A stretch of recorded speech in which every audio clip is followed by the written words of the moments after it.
Hello everyone, this is Ankita and welcome to Him education. तो friends, आज हम डिस्कस करेंगे क्लास 8 की ज्योग्राफी के हर एक चैप्टर के जितने भी पॉसिबल क्वेश्चंस होंगे हम आज उनको डिस्कस करेंगे। हम फर्स्ट चैप्टर से स्टार्ट करेंगे जिसका नाम है रिसोर्सेज एंड डेवलपमेंट। इसके ऊपर जितने भी एमसीक्यूज हैं, जितने भी मल्टीपल चॉइस क्वेश्चंस हैं और मोस्ट इंपॉर्टेंट क्वेश्चंस हम कह सकते हैं, वैसे तो सारे ही क्वेश्चंस इस चैप्टर में जितने बनते हैं हम उनको डिस्कस करेंगे। बहुत ही इंपॉर्टेंट है ये, चाहे केवीएस पीआरटी के लिए हो, सीटेट के लिए हो, एनवीएस के लिए हो या किसी भी एग्जाम के लिए। तो हम एक तरह से इवैल्यूएशन कर सकते हैं कि जो फर्स्ट चैप्टर है और बाकी के जो चैप्टर्स हैं उनके ऊपर भी हम वीडियो डिस्कस करेंगे। आज फर्स्ट चैप्टर को हम डिस्कस करेंगे। तो आई होप ये वीडियो आपको अच्छी लगेगी। आपको कंटेंट कैसा लगा, आपको कितने क्वेश्चंस जो है वो उनके आंसर आपके ठीक हुए, आप खुद भी इवैल्यूएट कर सकते हैं और कमेंट बॉक्स में बता सकते हैं। तो फ्रेंड्स, आइए शुरू करते हैं आज का वीडियो। पहला क्वेश्चन है सबसे पहले यहाँ पे, okay, which of the following fact is correct. हमारे पास कुछ ऑप्शंस दी हुई हैं, फैक्ट्स दी हुए हैं, हमें बताना है कि इसमें से जो है वो करेक्ट ऑप्शन कौन सी है। हम पहले उनको पढ़ लेते हैं। Option A is technology is a natural resource. क्या टेक्नोलॉजी नेचुरल रिसोर्स है? बिल्कुल नहीं, technology is a man made resource. तो ये ऑप्शन जो है वो करेक्ट नहीं है। Next is solar energy is a non renewable source of energy. हमें पता है सोलर एनर्जी जो है क्या है, रीन्यूएबल रिसोर्स ऑफ एनर्जी, क्योंकि ये कभी खत्म नहीं होने वाला रिसोर्स है। तो ये ऑप्शन भी जो है वो करेक्ट नहीं है। Next is wind is a localised resource. Wind जो है वो लोकलाइज्ड रिसोर्स है। क्या ये ऑप्शन सही है? बिल्कुल नहीं, क्योंकि विंड जो है वो यूबिक्विटस रिसोर्स है। यूबिक्विटस मतलब होता है जो हर जगह पाया जाता है। तो विंड जो है, जो एयर हम ब्रीथ करते हैं, वो हर जगह पाई जाती है। और लोकलाइज का मतलब होता है जो एक स्पेसिफिक जगह पे हो। तो विंड जो है वो एक यूबिक्विटस रिसोर्स है। तो ये ऑप्शन भी सही नहीं है। Next option is the wind energy is regarded as actual resource. तो ये ऑप्शन जो है वो सही है। इसका आंसर होगा डी। एक्चुअल रिसोर्स मतलब wind energy is regarded as actual resource. Actual resource कौन से होते हैं? जिनकी क्वांटिटी हमें पता होती है और एट प्रेजेंट क्या हम उनको यूज कर रहे हैं, उनको हम कहते हैं एक्चुअल रिसोर्सेज। तो विंड एनर्जी क्या है? एक्चुअल रिसोर्स है, क्योंकि हम विंड एनर्जी जनरेट करते हैं कैसे? विंड मिल्स लगा के, जो कि तेज हवाओं से चलती हैं। तो उससे क्या होता है? विंड एनर्जी जनरेट होती है। तो ये एक्चुअल रिसोर्स है जिसको हम एट प्रेजेंट यूज कर रहे हैं। तो option D is the right answer. Next question is hydro electricity is generated by. जो हाइड्रो इलेक्ट्रिसिटी है वो किससे जनरेट होती है? ऑप्शन है coal, option B is tapping river water, option C is splitting atoms and option D is none of the above. तो इनमें से सही ऑप्शन क्या होगी? Option B, tapping river water. क्योंकि जो पानी से जो इलेक्ट्रिसिटी प्रोड्यूस होते हैं, जिसको हम हाइडल पावर कहते हैं, उसको जो पानी से इलेक्ट्रिसिटी प्रोड्यूस होती है उसको हम हाइड्रो इलेक्ट्रिसिटी कहते हैं। कोल से क्या प्रोड्यूस होती है? Thermo electricity. और स्प्लिटिंग एटम का मतलब है nuclear power, nuclear energy generate करना, जैसे हमारे पास यूरेनियम और थोरियम। तो option B is the right answer. Question number 3 है, actual and potential resources are classified on the basis of. हम एक्चुअल और जो पोटेंशियल और एक्चुअल रिसोर्सेज हैं हम उनको क्लासिफाई करेंगे किसके बेसिस के ऊपर? ओरिजिन के ऊपर, ऑप्शन बी इज डेवलपमेंट के ऊपर, ऑप्शन सी इज अवेलेबिलिटी के ऑप्शन ऊपर and option D is distribution पे। तो इसका जो सही आंसर है वो है डेवलपमेंट। एक्चुअल और पोटेंशियल रिसोर्सेज हैं are classified on the basis of their development. ठीक है, तो option B is the right answer. Next question is natural gas is a. Natural gas क्या है? एक रिन्यूएबल रिसोर्स है, ये नॉन रिन्यूएबल रिसोर्स है, बायोटिक रिसोर्स है या यूबिक्विटस रिसोर्स है? नेचुरल गैस की बात करें, ये एक नॉन रिन्यूएबल रिसोर्स है। हमें पता है फॉसिल फ्यूल से बनता है और अगर हम जितना ज्यादा इसको यूज करते जाएंगे, एक दिन क्या होगा, ये जो फ्यूल है ये खत्म हो जाएगा, ये जो रिसोर्स है वो खत्म हो जाएगा। तो natural gas is a non renewable resource. Renewable resource क्या होते हैं? जो कभी खत्म नहीं होंगे। बायोटिक रिसोर्स क्या होते हैं? जो लिविंग ऑर्गेनिज्म से बने होते हैं, that is called biotic resource. और यूबिक्विटस रिसोर्स क्या होते हैं? जो हर जगह पाए जाते हैं। Next question is which of the following is the man made resource. इनमें से कौन सा जो है वो मैन मेड रिसोर्स है? ऑप्शन है हमारे पास कोल। कोल जो है वो मैन मेड रिसोर्स नहीं है, it is a natural resource. Next option is sunlight. Sunlight is also a natural resource. Option C is technology and option D is natural gas. Natural gas भी हमारे पास man made resource नहीं है, तो कौन सा बचा? टेक्नोलॉजी। टेक्नोलॉजी क्या है? मैन मेड रिसोर्स है, क्योंकि ह्यूमन क्या करता है? टेक्नोलॉजी के यूज से जो भी सब्सटेंसेस उसको नेचर से मिलते हैं उनको रिसोर्स में ट्रांसफॉर्म कर लेता है। Next question is which place in Tamil Nadu is utilising wind energy to great extent.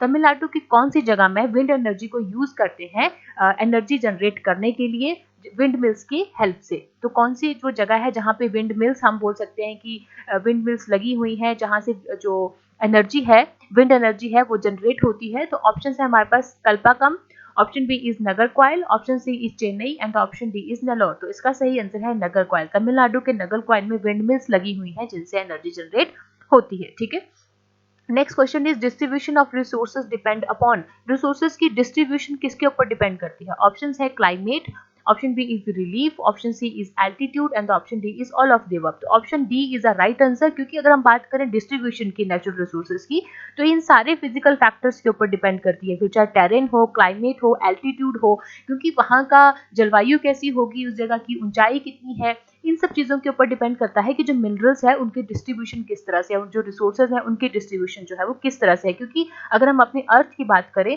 तो जो हमारे पास ये जो फैक्टर्स हैं, जैसे टेरेन हो गया, क्लाइमेट हो गया, एल्टीट्यूड हो गया, ये बहुत डिफर करते हैं। कहीं पे बहुत ज्यादा प्लेन्स हैं, कहीं पे ज्यादा सर्दी होती है, कहीं पे गर्मी होती है, कहीं पे माउंटेन्स है। तो इन सब फैक्टर्स की डिफरेंसेस की वजह से जो हमारे पास जो रिसोर्सेज की डिस्ट्रीब्यूशन है वो भी जो है डिफर करती है। Question number 8 is resources that are found everywhere like air we breathe is known as. जो रिसोर्सेज हर जगह पाए जाते हैं उनको क्या कहते हैं? हमने अभी पढ़ा था पीछे, उनको कहते हैं ubiquitous resources. Option B is the right answer. Ubiquitous resources वो होते हैं जो हर जगह पाए जाते हैं, जैसे जो हवा जिससे हम सांस लेते हैं, और लोकलाइज्ड रिसोर्सेज इसके अपोजिट जो एक स्पेसिफिक जगह पे पाए जाते हैं उनको कहते हैं लोकलाइज्ड रिसोर्सेज। ओके, नेक्स्ट हम क्वेश्चन 9 की तरफ बढ़ते हैं। क्वेश्चन नंबर 9 है name two factors which can change substances into resources. ऐसे कौन से दो फैक्टर्स हैं जो सब्सटेंस को रिसोर्स में ट्रांसफॉर्म कर सकते हैं, बदल सकते हैं? ऑप्शन है हमारे पास, option A is machine and raw material, option B is minerals and forest, option C is time and technology and option D is none of the above. तो option C is the right answer. जो time और technology दो ऐसे factors हैं जो किसी भी substance को रिसोर्स में बदल सकते हैं। टाइम की अगर हम बात करें, हमें पता है कि फॉसिल फ्यूल कैसे बनता है। बहुत हजारों साल पहले जब पेड़ पौधे या एनिमल्स जो भी हैं वो जब मिट्टी के नीचे दब गए थे, तो बहुत ज्यादा प्रेशर और टेम्परेचर की वजह से क्या हुआ, वो फ्यूल में ट्रांसफॉर्म हो गए, बदल गए। पर इसके लिए बहुत ज्यादा टाइम लगा, 1000 ऑफ ईयर्स हम बोल सकते हैं, हजारों साल। तो जो रिसोर्सेज जो बनते हैं सब्सटेंस से, उसके लिए सबसे पहले तो टाइम बहुत ज्यादा लगता है, वो टाइम के ऊपर डिपेंड करता है। और दूसरा टेक्नोलॉजी। टेक्नोलॉजी कैसे कि ह्यूमन जो है वो टेक्नोलॉजी के यूज से किसी भी सब्सटेंस को जो है अपने एज ए रिसोर्स यूज कर सकता है। जैसे हम बात करते हैं आयरन ओर की, जब तक इंसान को पता नहीं था कि आयरन जो है वो आयरन ओर से हम उसको एक्सट्रैक्ट कर सकते हैं, तब तक वो रिसोर्स नहीं था। तो उसने टेक्नोलॉजी डेवलप की और आयरन ओर से आयरन को उसने एक्सट्रैक्ट किया और उसके बाद उसको यूज किया इंडस्ट्रीज में, बिल्डिंग्स बनाने में या घर बनाने में, हर चीज में, फैक्ट्रीज में। तो इसलिए वो एज ए रिसोर्स उसने यूज किया। तो दो चीजें जो जिसके ऊपर डिपेंड करता है कि सब्सटेंस को रिसोर्स बनाया जा सके, वो है टाइम और technology. Next question is which of the following is not a natural resource. इनमें से कौन सा नेचुरल रिसोर्स नहीं है? Coal, coal is a natural resource. C is also a natural resource. Option C is forest, forest is also a natural resource. Option D technology, technology एक man made resource है। Next question is which resource listed below is not a biotic resource. और सबसे पहले हमें पता होना चाहिए biotic resource कौन होते हैं। जो भी लिविंग ऑर्गेनिज्म होते हैं उनको हम कहते हैं बायोटिक रिसोर्सेज। कौन से हो गए? प्लांट्स, प्लांट्स लिविंग ऑर्गेनिज्म है, ये बायोटिक रिसोर्सेज हैं। Option B is animals, animal भी हमारे पास लिविंग ऑर्गेनिज्म है, तो ये भी हमारे पास बायोटिक रिसोर्सेज है। Option C is soil. तो सॉइल यहाँ पे बायोटिक रिसोर्स नहीं है, ये है तो नेचुरल रिसोर्स, पर ये ए बायोटिक रिसोर्सेज में आता है। ए बायोटिक रिसोर्सेज कौन से होते हैं? जो नॉन लिविंग सब्सटेंसेस होते हैं। And option D is forest. तो फॉरेस्ट भी हमारे पास क्या है? Biotic resource. तो यहाँ पे option C is the right answer. Next question is deposit of mica in India is an example of. किसका एग्जांपल है ये? रीन्यूएबल रिसोर्सेज का, एक्चुअल रिसोर्सेज का, पोटेंशियल रिसोर्सेज का, या नन ऑफ द अबव। तो अगर हम माइका की बात करें तो it is the example of actual resources. Actual resources जिनकी हमें क्वांटिटी भी पता है और एट प्रेजेंट हम उसको यूज कर रहे हैं। आगे चलते हैं नेक्स्ट क्वेश्चन, क्वेश्चन नंबर 13 की तरफ। क्वेश्चन नंबर 13 है विच of the following is a non renewable source of energy. इनमें से कौन सा जो है वो non renewable source of energy है कि जो खत्म हो गया तो दोबारा से रिन्यू होने में उसको हजारों सालों का टाइम लग सकता है? तो कौन सी ऑप्शन है उनको देखते हैं। Option A is tidal energy. Tidal energy हमें पता है कि ये कभी खत्म नहीं होगी, ये सी वेव से बनती है, तो ये तो रिन्यूएबल सोर्स ऑफ एनर्जी है। Next is wind energy. Wind energy भी रिन्यूएबल सोर्स ऑफ एनर्जी है।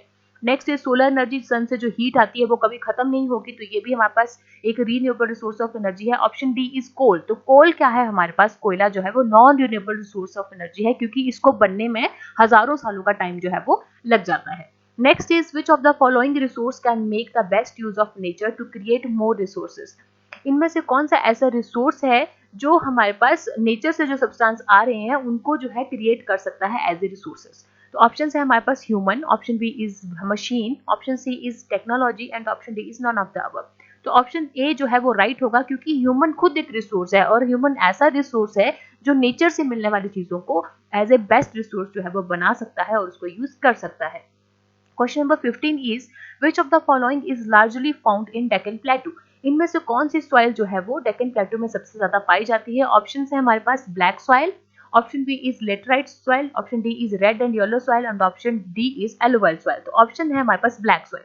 ब्लैक सॉइल जो है वो डेक्कन प्लेटू में पाई जाती है। अगर हम बात करें डेक्कन प्लेटू किससे बना है, ठीक है, तो डेक्कन प्लेटू बना है बासाल्ट रॉक से। बासाल्ट रॉक्स कैसे बनती हैं, अगर मैं थोड़ा सा आपको ज्यादा डिटेल में नहीं जाऊंगी, ब्रीफ में बता दूं कि हमें पता है कि 3 तरह की रॉक्स होती हैं। इग्निशियस रॉक्स होती हैं, सेडिमेंट्री रॉक्स होती हैं और मेटामॉर्फिक रॉक्स होती हैं। तो इग्निशियस रॉक्स कैसे बनती हैं, जो भी मोल्टन मैग्मा, हमें पता है कि जो लावा है अर्थ के अंदर, कोर के अंदर, जब वो बिल्कुल सतह पे आता है, बाहर आता है निकल के, तो जब वो ठंडा होता है एकदम से, तो वो चट्टानों का रूप ले लेता है, रॉक्स बन जाती हैं। तो जब वो बाहर आके ठंडा होता है तो एक्सट्रूसिव इग्निशियस रॉक्स उनको कहते हैं, और जब अंदर ही ठंडा हो जाता है तो वो इंट्रूसिव इग्निशियस रॉक्स होती हैं। तो जब बाहर आके ठंडा होता है तो वो बिल्कुल फाइन ग्रेन्ड होता है और उससे बनती हैं बसाल्ट रॉक्स। और बसाल्ट रॉक जो है हमारा, जो डेक्कन प्लेट्यू है हमारा इंडिया की अगर हम बात करें, ये सारा किससे बना हुआ है, बसाल्ट रॉक से बना हुआ है। और इसी तरह से जो मिट्टी यहाँ पे होती है वो ब्लैक इन कलर होती है, वो ब्लैक कलर की होती है। और अगर हम बात करें कौन कौन सी स्टेट्स हैं,